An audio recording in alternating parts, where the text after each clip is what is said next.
Assalamualaikum warahmatullahi wabarakatuh. Saudara-saudaraku yang dimanapun anda berada, senantiasa diberkahi dan dirahmati oleh Allah Subhanahu Wa Taala dengan kemuliaan baginda Rasulullah SAW.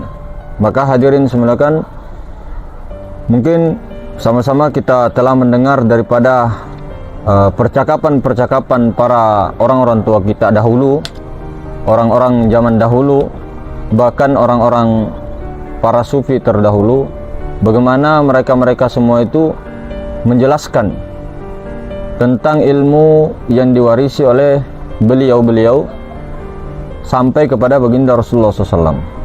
Maka beliau memberitakan kepada anak-anak cucu-cucunya sampai akhir zaman, memberitakan bahwa carilah ke dalam dirimu, menitilah ke dalam dirimu, karena di dalam diri itu ada sesuatu yang sangat berharga, bagaikan mutiara yang tertanam, bagaikan mutiara yang tersembunyi dengan segala kotor-kotoran, dengan segala hijab-hijab yang tebal. Nah, itu kiasan-kiasan. Maka ketika engkau ingin mencari mutiara, maka jangan cuma melihat-lihatnya di pinggir-pinggir pantai saja, jangan cuma melihatnya di depan pantai saja, niscaya engkau akan melihat busa.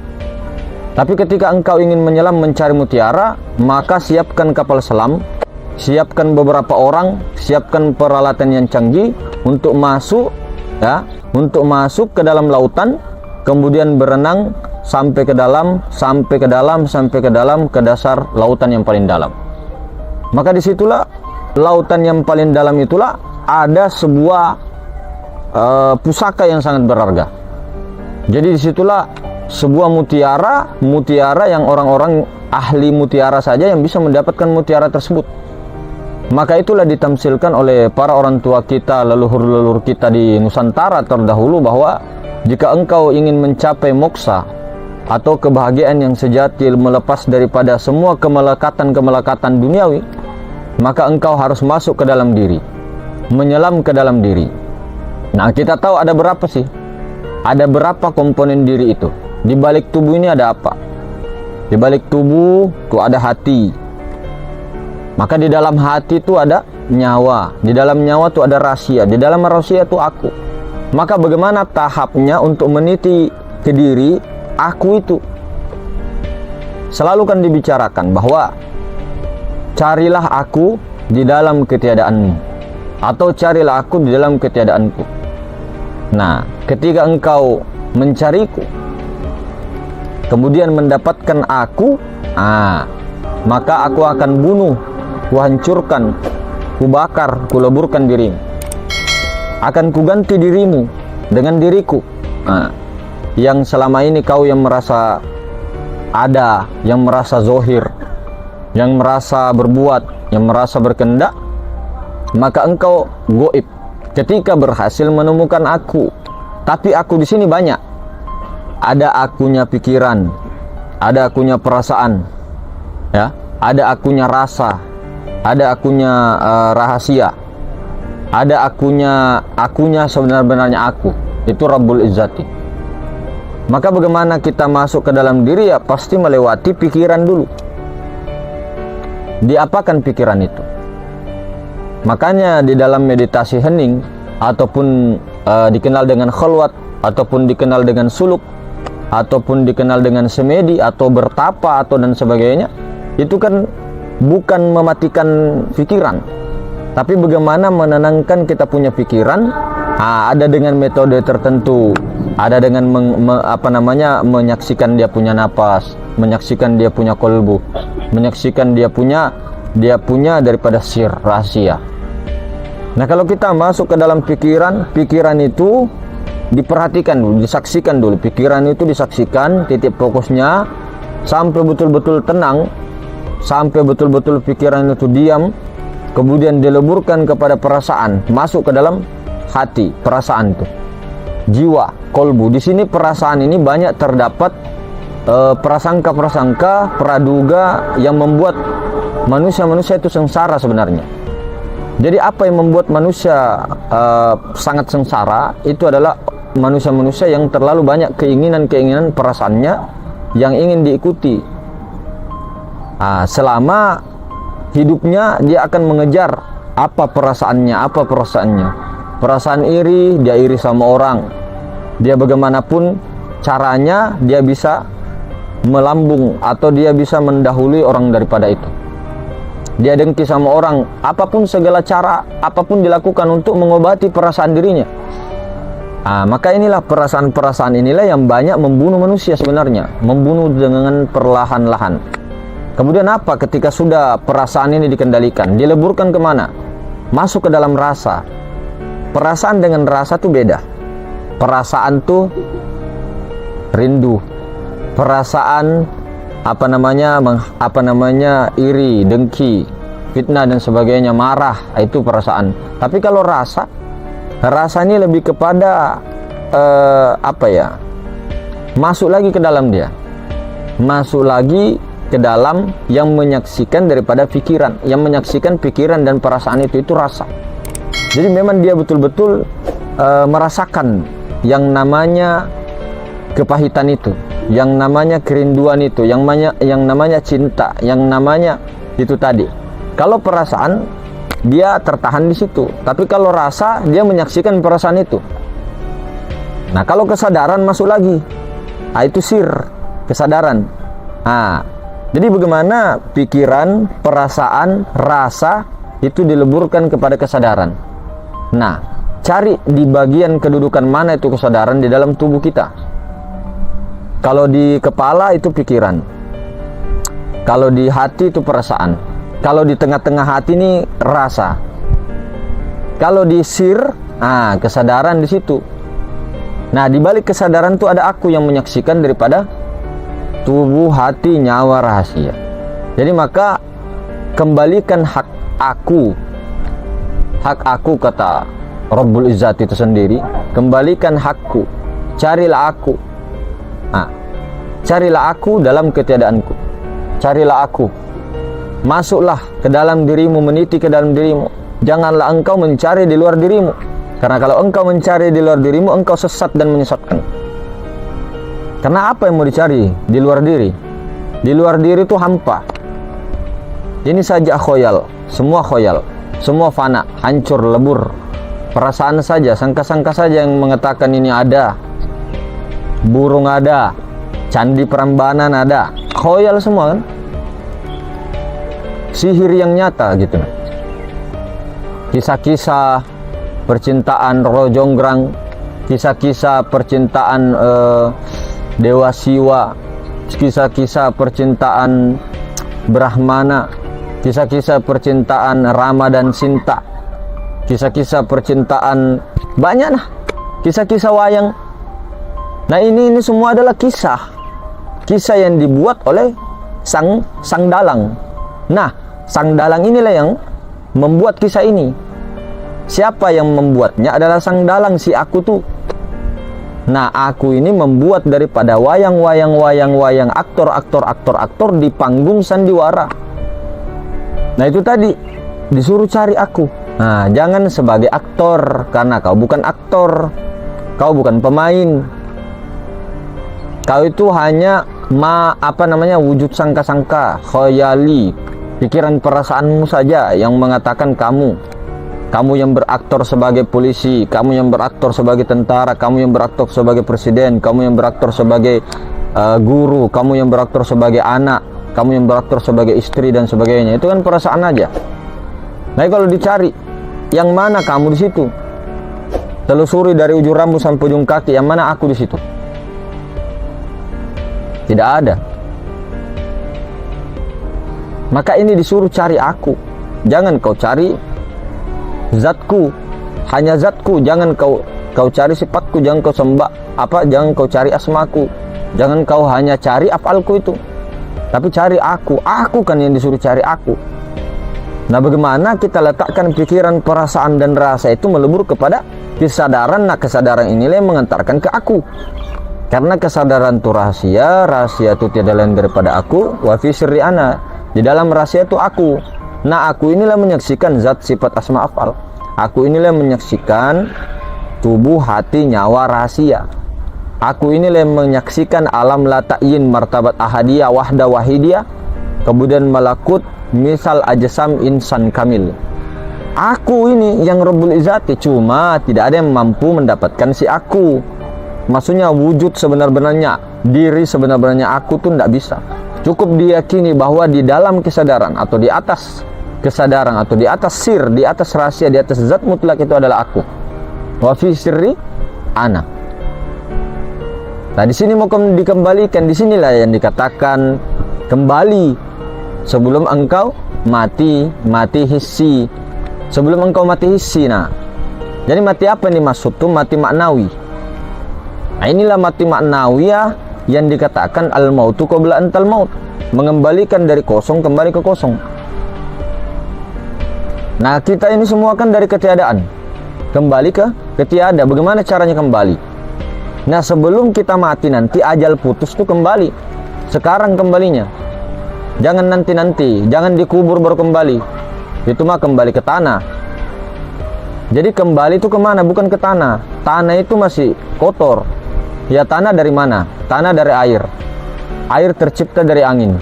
Angin dari api. Api dari Nur Muhammad. Nur Muhammad dari zat Allah. Zat Allah daripada aku, kata Allah.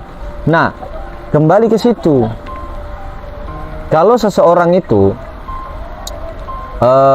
tidak kembali kepada si aku tuh, si kosong, maka dia akan hancur jasadnya. Makanya ada orang itu kalau dikuburkan hancur jasadnya, karena dia merasa dari tanah kembali ke tanah. Makanya jangan merasa dari tanah kembali ke tanah, tapi dari aku kembali ke aku. Makanya dikatakan kan di kita kan innalillahi wa inna ilaihi rajiun. Dari Allah kembali kepada Allah, bukan kembali kepada tanah. Nah, sama jasad-jasadnya nah yang kembali, bukan hanya ruhaninya. Nah, itu sering kan diulang-ulang itu. Bagaimana diulang-ulang, sering diulang-ulang, dimuzakarohkan. Bagaimana semua umat manusia bisa usul, bisa kembali. Itu kan tugasnya para rasul, tugasnya para anbiya untuk usul. Maka disinilah tugas-tugasnya daripada 124.000 anbiya, 124.000 para wali Allah sampai di akhir zaman. Maka sebelum datangnya huru hara, sebelum datangnya zaman kolbendo, kalau bahasa Jawanya itu zaman kolbendo. Sebelum datangnya itu kan masih enak-enak kitanya, masih ada hujan, ya tak? Masih hujan begini rahmat. Ini nanti kalau kemarau bagaimana?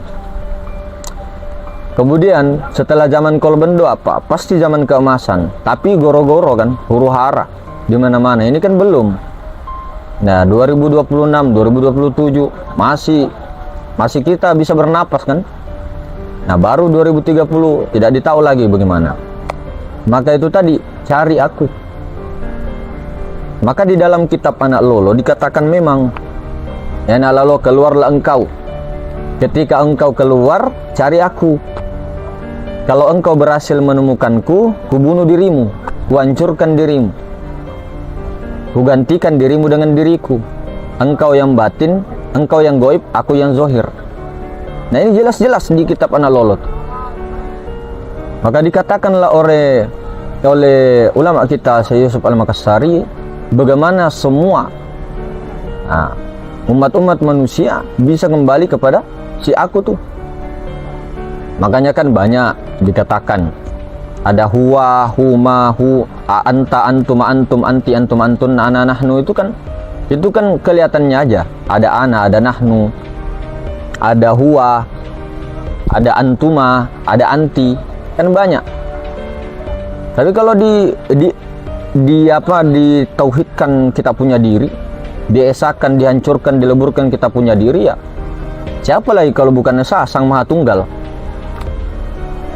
Sudah jelas-jelas zatnya Allah itu tunggal. Huwal awal, huwal akhir, huwal zohir, huwal batin. Jelas. Kenapa tidak melihat? Antara kamera dengan sini, kalau orang betul-betul tidak melihat Zat Maha Suci, bagaimana dengan kebutaan matanya itu? Apa yang mau disembah kalau tidak tahu Allah? Tidak melihat jelas, terang. Ini nah. Maka dibuatlah oleh para ulama, para alim, para wali Allah, sufi, ada martabat la ta'yin, martabat zat semata-mata. Di atas la ta'yin kunhi zat. Di bawah la ta'yin, ta'yin awal, namanya martabat wahdah, martabat zat sifat atau sifat Nur Muhammad Ahmad. Di dalam dibawanya lagi martabat wahidiyah. Ini jelas martabat ketuhanan kan tiga ini, ahadiyah, wahdah, wahidiyah. Martabat zat, martabat sifat, martabat asma. Apa itu asma? Martabat asma itu dari nur kepada nar, narun, dari nar kepada hawaun, dari hawaun kepada maun, dari maun kepada turabun, api, angin, air, tanah, 4 elemen. Itu martabat asma. Lalu martabat af'alnya di mana? Alam malakut, ruh, alam misal, alam kandungan bapak, alam kandungan ibu, ajsam, baru alam syahada ini, alam insan. Itu martabat af'al. Nah, kalau ditarik di tubuh, af'alnya Allah mana? Yang tubuh. Asma'nya yang hati. Sifatnya ya nyawa. Zatnya rahasia. Mana rahasia? Ruh Kudus, zat mutlak. Bukan Allah pada diri, bukan Allah di dalam diri, tapi meliputi. Makanya dijelaskan al-muhit, maha meliputi segala sesuatu. Maka sejatinya kalau sudah dikatakan huwal awal, huwal akhir, huwal zohir, huwal batin, itu kalau kayak tangan begini nah. Huwal awal, tiada berawal, huwal akhir, tiada berakhir, huwal zohir, huwal batin, itu Allah. Siapa yang mau tentang Quran surat Al-Hadid ayat 3 itu? Jelas. Wal awal, akhir, zohir, batin. Yang mana? Buta kah? Barang siapa buta matanya di dunia, dia buta di akhirat. Nah ini tugas siapa ini? Kalau bukan ulama Rasul Anbiya. Apakah hanya dengan amalan-amalan zikir Allah, Allah, la ilaha illallah, subhanallah, alhamdulillah, la ilaha illallah, Allahu akbar itu betul bagus, tapi jangan hanya tertahan di situ. Itu bukan zikir namanya, lafaz zikir namanya itu. Kalau zikir itu mengingat, apa yang mau diingat kalau tidak dikenal? Apa yang mau diingat kalau tidak dilihat? Saya punya adik di rumah, saya tanpa menyebut namanya, saya begini saja, nah kenal dong. Nah itu zikir, itu ingat. Kalau bahasa Jawanya tuh eling. Tapi kalau tidak kenal, apa yang mau diingat?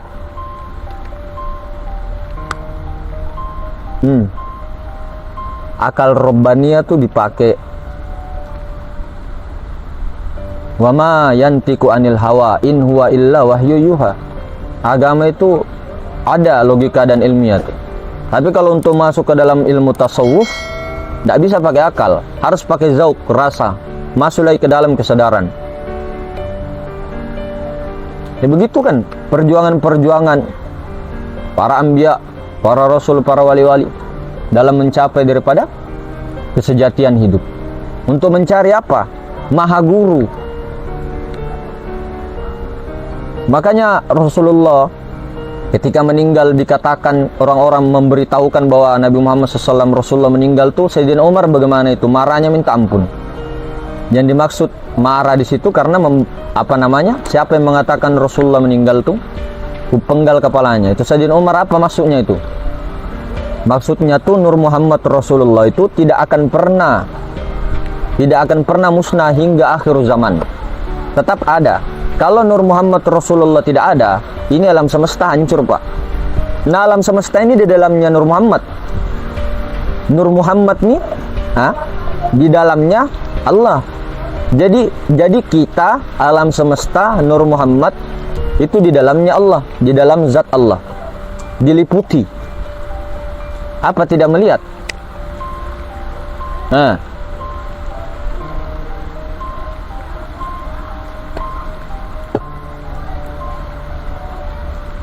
melihat tuh jangan pakai mata, pakai basiro. Makanya dikatakan ainul basiro, hakul basiro, isbatul basiro, kamalul basiro, sampai isbatul yakin betul-betul bahwa melihat zat wajibal wujud itu hak. Apa zatnya? Zat itu laisa kamitslihi syai', tidak serupa dengan sesuatu. tidak berupa, tidak berbentuk, tidak berjisim, tidak berbau, itu zat. Masa tidak melihat? Makanya dikatakan la ilaha illallah itu apa artinya? Tidak ada yang nyata melainkan Allah, itu artinya la ilaha illallah. Muhammadar Rasulullah, Muhammad utusannya, Nur Muhammad. Lalu apa yang disaksikan Nabi Adam? Ketika belum lahir jasadnya daripada yang mulia baginda Nabi SAW. Apa yang disaksikan Nabi Ibrahim? Apa yang disaksikan oleh para nabi seluruhnya? Mengucapkan dua kalimat syahadat sama persisnya dengan kita. Kalau bukan Nur Muhammad, bagaimana kita punya syahadat, syariat dengan hakikat tuh? Jadi mungkin begitu saudara-saudara. Maka masuklah, menitilah ke dalam diri. Jangan cari di luar, cari ke dalam. Bukan berarti akunya itu ada di dalam, tidak, tapi ada di diri. Kan ada diri terdiri, diri terperi, diri sebenar-benar diri. Nah, diri sebenar-benar diri, nah di situ aku. Bukan di dalam. Kalau di dalam pecah. Allah itu tidak di dalam, tidak di luar, tapi meliputi segala sesuatu. Itulah laisa kamitslihi syai'. Wa nahnu aqrabu ilaihi min hablil warid. Aku lebih dekat daripada urat nadi leher. Bukan berarti di dalam. Fa aina ma tuwallu fa thamma wajhullah. Dimanapun kau hadapkan wajahmu ya Muhammad, di situ ada wajah Allah. Apa dia masuk wajah? Sering diulang-ulang, zat wajibal wujud. Kemanapun kau hadapkan wajahmu ya Muhammad, di situ ada zat wajibal wujud. Apakah tidak melihat? Lebih terang candi Prambanan, lebih terang Allah. Terang candi Prambanan, lebih terang Allah. Terang matahari, lebih terang Allah. Lihat candi Prambanan di belakang, kelihatan. Allah tidak kelihatan. Buta kita ini. Candi Prambanan lebih kelihatan daripada Allah. Allah itu az-zahir, maha zahir, maha batin, maha awal, maha akhir. Ya, coba kita renungi terus. Masuk ke dalam diri, masuk ke diri terus sampai tembus ke sir. Cari itu rahasia. Apa tuh rahasia itu? Di dalam insan tuh. Al insanu sirri wa ana sirru. Wa sirri sifati la ghairi. Insan itu rahasiaku. Rahasiaku itu sifatku tidak lain daripada aku. Nah begitu nah. Jadi itu yang disaksikan, itu yang dicari, itu yang disuruh cari. Jangan mencari keluar terlalu ini, tidak akan menemukan. Jadi mungkin seperti itu ya. Ya mudah-mudahan bisa kita tafakkurkan, diamkan betul-betul, praktekkan, bukan hanya dicerita, bukan hanya cerita yang didengarkan, tapi betul-betul dipraktekkan dengan murni, dipraktekkan dengan billah lillah. Oke, mungkin seperti itu. Lebih dan kurangnya, saudara-saudaraku, sehat-sehat selalu, berkah selalu. Assalamualaikum warahmatullahi wabarakatuh.